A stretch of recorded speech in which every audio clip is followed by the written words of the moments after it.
Blair is rumoured to be a sovereign knight of Malta, whilst Bush is confirmed as being a knight of Eulogia, his title bestowed upon him whilst laying in a coffin at the Skull and Bones Secret Society headquarters at Yale University. Blair and Bush claim to have democracy and freedom as their #1 priorities, but both have sworn blood-curdling oaths of allegiance to ancient Babylonian, Egyptian and Jewish demon gods. Both have sworn on pain of death not to reveal the secrets of their Masonic orders. Both have been initiated into the age-old Illuminati global network, which is obsessed with death and murder.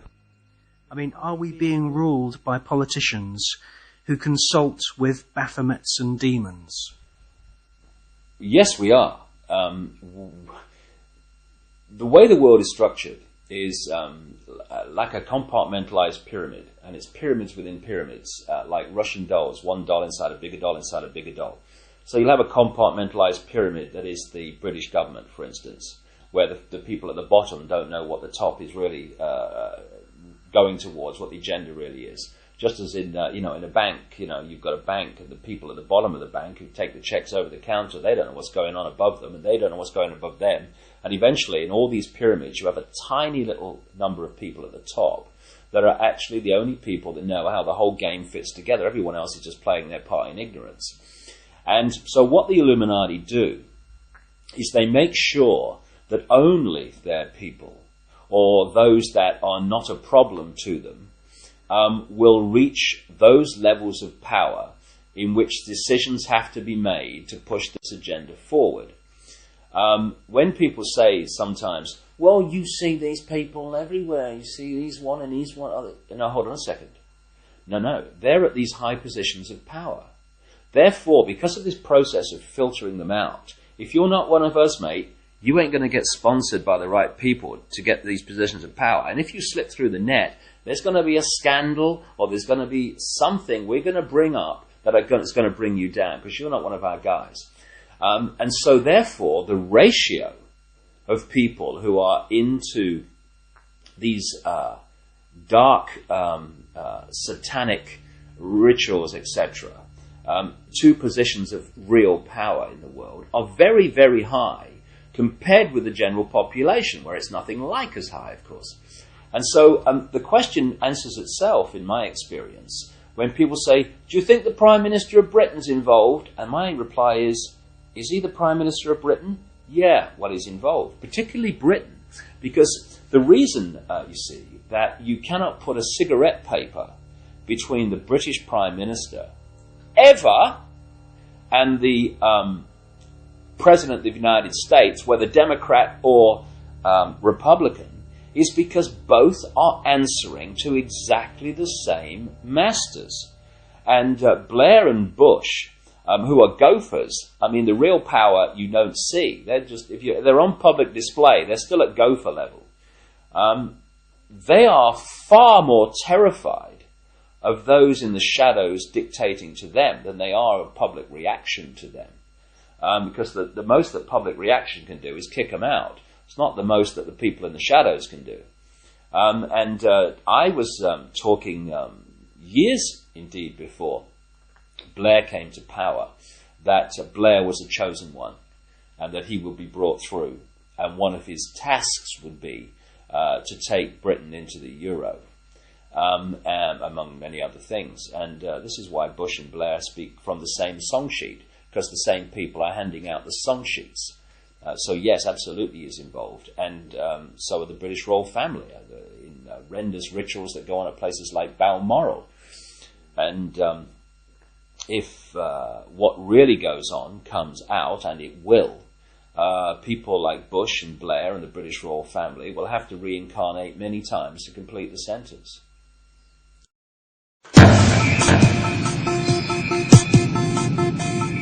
Let's do it.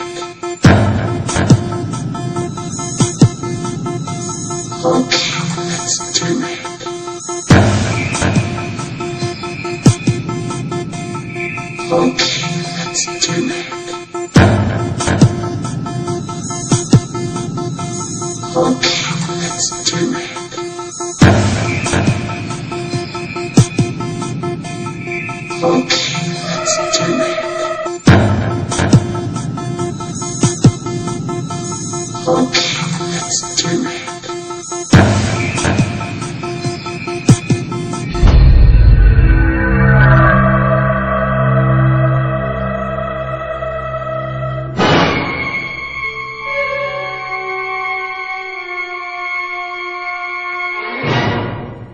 was an FBI agent for 27.5 years. At the time of my retirement, I was the senior special agent in charge of the FBI Los Angeles Division. I have been qualified in the courts as an expert on cults and satanic ritual abuse. I have information from various sources that judges, law enforcement, prosecutors, attorneys, doctors, and many prominent individuals, including actors, actresses, professional football and baseball players, are involved in these type activities.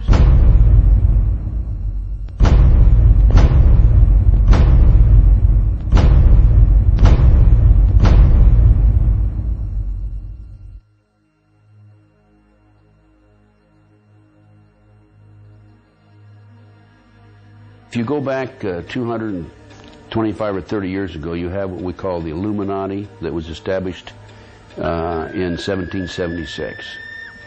And the goals of the Illuminati, this is all very well documented, are to take over the world.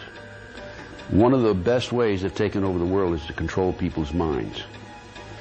So what's happening in America, and based on my research and my interviews with numerous individuals, is that the powers that be, the higher-ups, the people in the Illuminati, are using the satanic cults as a means and as a tool to condition individuals and to make them victims of the mind control, MK Ultra mind control program. There's probably close to 4 million practicing Satanists in the United States alone, based on my intelligence information.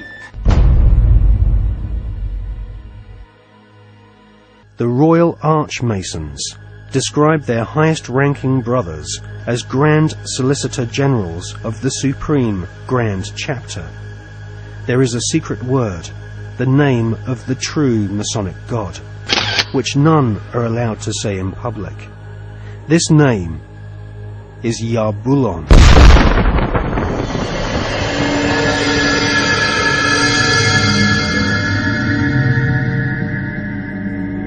The Masonic God is not the same God of the Bible, which the Masons call Adonai. Yarbulon has been described by Christian minister Canon Brian Brindley as an unholy compound of the Hebrew name of God, Jehovah, with the heathen names for Baal and Osiris. The highest ranks of Freemasonry utter Yarbulon as the one sacred and mysterious name of God. Yarbulon is a tripantheon Masonic god, in part deified as the historical Baal, which the Oxford English Dictionary confirms as being a Hebrew word. Baal is the chief male deity of the Phoenician and Canaanite nations. To the tribes of the Old Testament, Baal was the devil himself.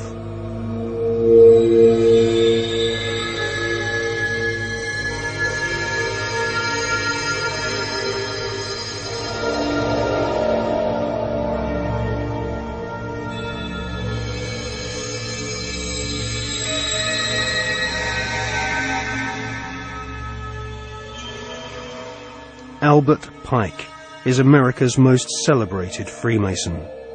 Pike was Grand Commander Sovereign Pontiff of Scottish Rite Freemasonry in the southern and western United States from 1859 to 1891. Scottish Rite Freemasonry has its own headquarters at the 33rd degree in Edinburgh. The United Grand Lodge of England has tried to deny that the true god of Masonry is Yarbulon, or has anything to do with the devil. But Albert Pike describes Yarbulon as a symbol of the infinite and eternal Godhead, a mongrel word whose name has been for 2,000 years an appellation of the devil.